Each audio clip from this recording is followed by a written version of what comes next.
Good morning, Pastor Steve here. Proverbs 23, 26 through 28. This is an ongoing problem since this fall. My son, give me your heart, and let your eyes observe my ways.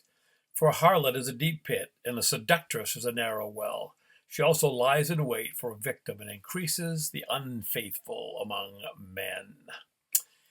The desire or idol of illicit desire is strong in people and humans. Used to be that men were more into the visual exploitation of women, but in recent years, even women view almost as much porn as men.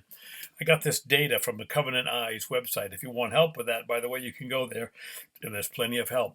Despite the recognition of negative effects of pornography, the number of people consuming pornography continues to rise. 61% of the general population report having viewed pornography. 78% of men and 44% of women watch porn. Most teens who view pornography have been exposed to aggressive and or violent forms of pornography. 12 is the average age of first exposure. How many Christians watch porn? 54% of practicing Christians have watched pornography. 75% of Christian men and 40% of Christian women consume pornography. 22% of Christians view it at least once a week, compared to 31% of non-Christians who view it at least every week.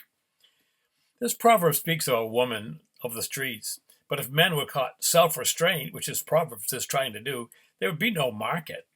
The Bible speaks much of sexual purity, but sadly, the human race isn't listening. Paul wrote to the church in Thessaloniki, 1 Thessalonians 4:3, this is the will of God, your sanctification, that you abstain from sexual immorality. And to the church in Corinth, and Corinth, by the way, was known as having temple prostitutes in their quote-unquote worship. 1 Corinthians 6:18 and 19, he says, flee immorality. Every other sin that a man commits is outside the body, but the immoral man sins against his own body. And he goes on to show the why of that in verse 19. Don't you know that your body is the temple of the Holy Spirit who's in you, whom you have from God, and you're not your own? Therefore, glorify God in your body. The list of biblical references is long, and it was a problem then and still is today. The cure is to be submitted to Christ, and by his Spirit, he gives power to overcome the damaging trend. How do I know? Because he delivered me. You ponder that. Pastor Steve.